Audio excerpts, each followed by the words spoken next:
Chuck, it's great to see you today. Hey, Jason, good to see you. So, Chuck, a lot's been going on recently, and it seems the Russians are sort of nervous. You probably saw that General Yaroslav Moskalik was out assassinated inside of Moscow by the Ukrainians. And it's not clear what happened, but a car exploded and the general is no more. What's the backstory to that?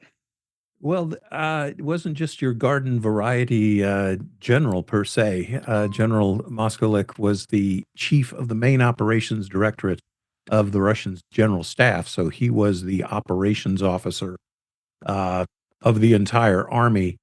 Uh, More conspicuously to our Russian listening guests and Vladimir Putin in particular, General Moskalik was the guy who briefed him every morning, the military situation brief. Uh, this is Ukraine once again demonstrating that it has a very long arm. It has operational assets, a network, not just assets, a network all over Russia, but in particular, they are operational in Moscow. And he is not the only important general to lose his life in a targeted explosion on a street in downtown Moscow. It is certainly true that the Russians have a reason to be afraid, even when they're back in their home country. And you remember it was only a few months ago that another general, Igor Kirillov, had a similar fate meet him. What was the background to that? Well, General Kirillov, a very likable guy, in charge of Russia's biological, nuclear, and chemical defense forces, makes him sound like an environmental warrior, when in fact he oversees the ongoing and expanding Russian chemical warfare campaign on the ground in Ukraine. Uh, it has expanded from the occasional use of handheld tear gas and riot grenades. It has escalated into asphyxiants, blister agents, increasingly longer range means of delivery, including uh, Shahid drones that are carrying tanks of blister agents. So this was a burgeoning enterprise that General Kirillov was responsible for. He's been replaced because he was emplaced in pieces. Again, an operation that took place on the ground in Moscow. So the Russians, though, have other problems. It's not just they have to fear what happens back on their own territory, it's that they don't know who to trust in their own territory.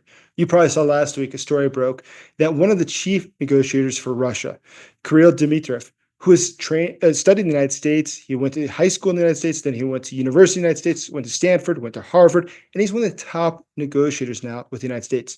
But it came out that his mother, as well as his sister, are U.S. citizens. And it would seem, reading through the documents that came out, that there was suspicion that his sister may have been recruited by the Ukrainian intelligence services when she last visited Kiev a few months ago. And if that's true, that'd be quite explosive.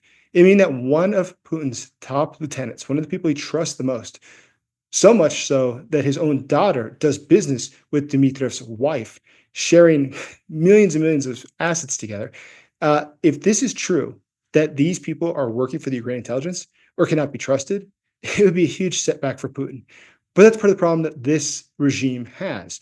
Everybody's there for self interest. Nobody's there for the interest of the state or for the well being of the Russian people. That's very clear. So, how do you think that's going to affect what goes on going ahead? If you can't trust who's around you, how do you work? Well, you don't really. And how is it that Putin is going to deal with this? Look, the accusation in itself is sufficient for a death sentence, right? You don't have to be proven to be a traitor. If you're suspected to be a traitor, if your business international relations are inconvenient, if you've simply outlived your usefulness to Putin, you're a goner. Uh, I am aware myself of some of this gentleman's travel patterns. They do look a bit suspicious. And this is not the kind of thing you can go to the Kremlin and explain to Putin and everything will be okay. Don't forget that Prigozhin himself, author of the Wagner Mutiny, was rope-a-doped by Putin.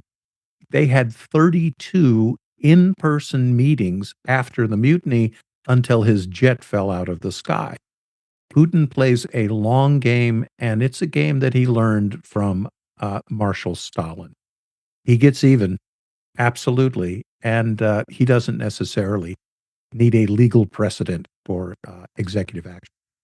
So it's not just that they have to fear what happens in their own territory, and it's not just what they have to fear the traitors in their own ranks, but look what's been happening in occupied territories, namely Crimea in the recent past. You want to talk about that a little bit? Yeah, absolutely. Within the last 24 hours, we've had a series of Ukrainian drone and missile strikes, and they follow a pattern that we've seen throughout the war. These strikes address principally platforms and anti-aircraft systems, air defense systems. Everything from boom systems on which are on the bottom rung of this to attacking S-300 and S-400 systems, both their transport erector launch vehicles, the launch complexes themselves, as well as the command and control and sensor networks. These attacks over the last 24 hours have been very successful. But as we record this right now, let me check my clock. It's going down over Crimea, and I fully expect Ukraine to take advantage of this this negatively inflected situational awareness and inability of Russia to respond with optimized air defense right now. They're going to hit Crimea again tonight, and we know there are attacks ongoing in the vicinity of the Kerch Bridge. And this last night's attack included short range first person drones, meaning partisans on the ground close to the target, long range surface to surface missiles, and quite interestingly, naval drones. And one of the naval drones in the last 24 hours made naval history by being the first unmanned surface vessel to shoot down a strike fighter in combat. Another first for Ukraine. So a lot of people these days are talking about Crimea and saying that Ukraine will have to give it up. There's just no way to retake it. Now, from your perspective as a naval guy, is that true? Is it impossible for Ukraine to retake Crimea? Oh, it is definitely still on the table, a militarily achievable goal, but there are going to have to be preconditions uh, for that, for that to happen. We look back to World War II and we see the incredible and costly fighting that went on between the Nazis and the Soviets over Crimea. We often it's referred to as the Crimean Peninsula, but it's actually the Crimean island. There are only 2 points of ingress to the north, the M17 highway corridor and the M18 highway corridor, rail lines adjoining that. These 2 places were scenes of horrendous fighting between the Nazis again and the Soviets.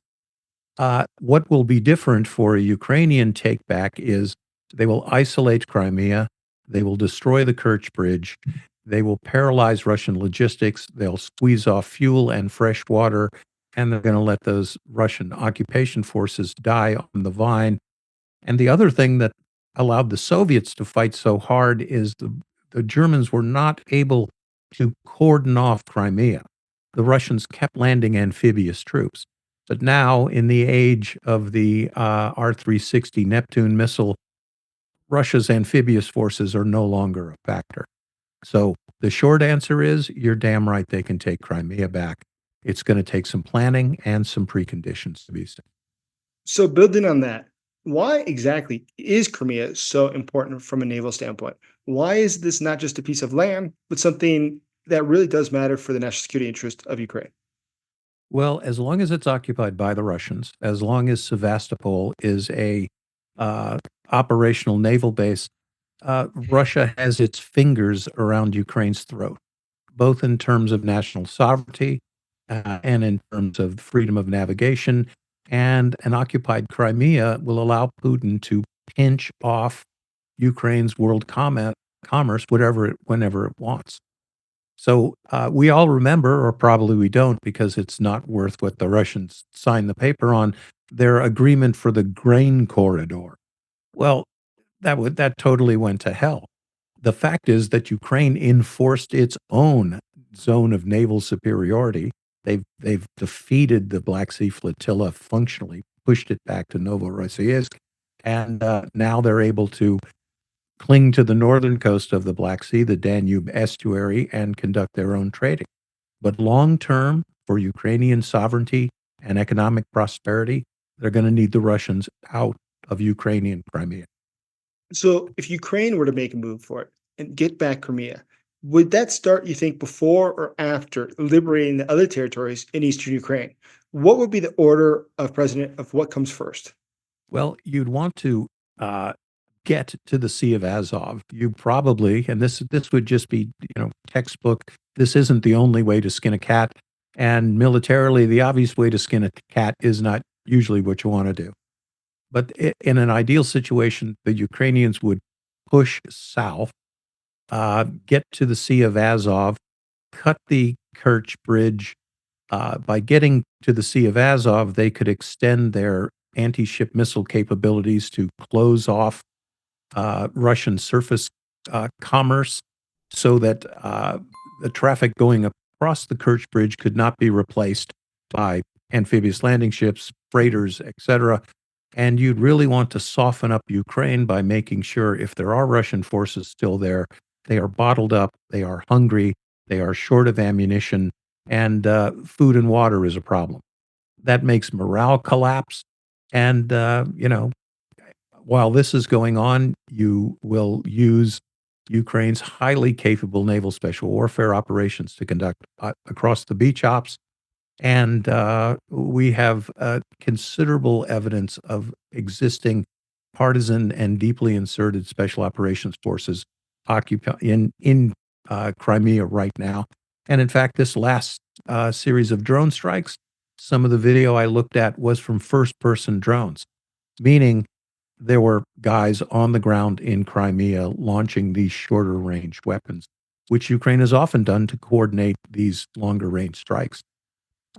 Short answer is if you're a Russian in Crimea, don't get too far from the barracks. So, you mentioned insurgents, and it's a really good point. So, let's think about this. A lot of people have said that if Ukraine were to face a greater occupation, as the Russians went further and further west, it would not be easy for them. In fact, they'd probably have the worst fighting they've ever had to face because insurgency is quite a nasty thing to have to deal with. What does that look like, and why should they fear insurgency? Well, they've already got a couple of places where it's essentially Indian country for them in their occupation zones. Uh, the South Bank of in Kherson, across the Dnipro, the South Bank, uh, Ukraine has conducted nightly operations there in classic special operation, naval special warfare, raids, prisoner captures, linking up with partisans, supplying them agent infiltration and exfiltration. Uh, Russia already faces a great deal of friction and that regards their logistics because they're under attack, their rail lines, which we've seen literally daily attacks on signal boxes, rail traffic, etc., key infrastructure, command nodes. Every time you get a HIMARS missile slamming into a hotel occupied by general's general staff, you have had a partisan identify that target. So Russia is about as far as it's going to go, in my estimation, in terms of occupation of Ukraine. And there do appear now that Putin is doing a bit of a vault face, trying to save some face. Orders have gone out to troops in the occupied territories to dig in rather than plan further operations. And look, why wouldn't he come to that conclusion? He's lost 10,000 tanks, 22,000 armored vehicles, and almost 1,000,000 men in a 72-hour special operation. It's not going well. And it looks like things might get even worse for Russia. It seems that in other parts of the occupied territories, they've struggled to hold on, and there has always been insurgencies, as you've noted. But going ahead, we see that Russia faces a lot of problems, not just in Ukraine, but globally. With the loss of Syria, they're having harder and harder times now projecting into Africa to support the states which they're seeking to prop up there. What do you see happening globally for Russia? Right, and, we see the, Russian effort in Africa. They are supporting a variety of despots living in impoverished ruling over impoverished African, republics. What Russia gets out of that, they assist the dictator with his security needs. And many of these Wagner forces literally oversee the slave labor that goes in to hands-on mining for exploitation of rare earth minerals, gold, etc. With Syria out of the position and the naval base at Tartus no longer in Russian hands, the air bases, etc., it makes it that much harder for Russia to maintain its colonial and imperial aspirations in Africa. Uh, they're still managing to do it because it's such a high value operation. And there is no sweat off Russia's nose. They absolutely don't care if they kill 2, 300, 400 miners in a village, their wives and children, because these guys don't want to dig anymore. It's a really ugly thing that's going on there in Africa. And no one besides you and me are the people who are talking about it. You and I have talked about it a dozen times. It's a really ugly occurrence, and it's happening in a vacuum because no Western media can get into these countries, and very little information is getting out. It is incredible. When you look at the propaganda that Russia uses, especially in the developing world, you hear them talking about themselves as being liberators, those who are coming to throw off the yoke of the West, specifically the United States, and how they are fighting against colonialism. But in fact, those who are the most colonialistic today, by far, in Africa are the Russians themselves, who are quite literally enslaving people and forcing them to work. The amount of torture that goes on there is absolutely astounding. And yet, it gets very little press attention because, as you observed, very little press is there. And so, as Russia goes ahead, unfortunately, many people think of it in just the context of being the enemy of Ukraine or having invaded Ukraine, but it's a global structure. Russia globally is trying to make the world a worse place. And ultimately, it's not for the Russian people, but the enrichment of the Russian elite, something that's been going on now for decades. But the good news is, not all things are so easy for Russia. Very soon, we're going to celebrate May 9th, Victory Day. And as you know, Putin is pulling out all of the stops, make sure that he can have the best time ever, showing people how Russia defeated the fascists and the Germans in World War II. But historically, in the past couple of years, Ukraine has been able to upset that and make it not such a great parade as Russia had hoped. What are you expecting to see? And what have we seen before? Well, I would also say this: we have May 9th looming large. It's the day of the parade. I remind everyone parades like that don't simply just happen. So even as we speak, there are hundreds, even thousands of Russian vehicles arriving in Moscow where they are pre-staged, as you know, on side streets in different squares, and they all have a flow-through target so they can go in front of Lenin's tomb on time in their nice little orders. Everything has to go right for that to happen. So let's say it's as simple as maybe 20 or 30 trucks with flat tires. Maybe it's a little remedy that people would know from the anarchist cookbook days. I won't say anything, but sugar in a gas tank is incredibly effective. You you have targets of opportunity there right now. Uh, so will Ukraine do something? They certainly will. Will they necessarily hit the parade? Here's another thing that I think is fascinating. Putin does not want anything to go wrong literally with his parade.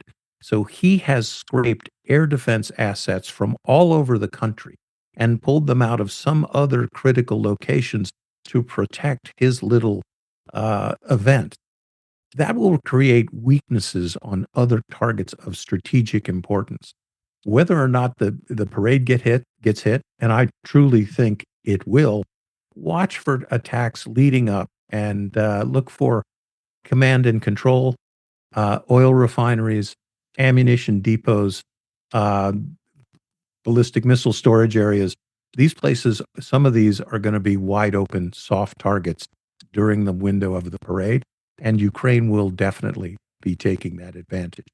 Absolutely the case. It does seem that for Russia, it's a much, much harder road ahead than what they like to give off. Unfortunately, many people think that Russia has some great victory. But actually, if you look back on it, they've been able to take very little territory. Considering there's 140 million people in Russia, and in free Ukraine, there's probably less than 25 million. It's not even close. But what have we seen? Russia's not really been successful in expanding, has it? No, and the war has gone up and down. There are vicissitudes. Russia can, you can look at a headline two ways. Russia is taking territory. You can look at that the way you and I do, studying the maps every day. Russia gained some open fields that don't lead anywhere. I join General Hodges and General Mick Ryan in this assessment. Russia will never win this war. They can't do it. They will never get to the Dnipro River. They're losing about 300,000 people a year in this effort. Every year, Russia loses almost the total number of American servicemen killed in global conflict in World War II. Russia has lost three times the equivalent of every soldier, sailor, airman, and Marine in all of the European NATO powers. They've lost everything. The equivalent of the entire British Armed Forces gone. German, gone. French, gone. Czechoslovakian, gone. See where I'm going? They're just not going to win this. And it is Putin still who needs a peace deal. And incredibly, Washington has finally come to the realization that they were getting played and that Putin's Easter ceasefire in 36 hours, he violated it 2,000 times.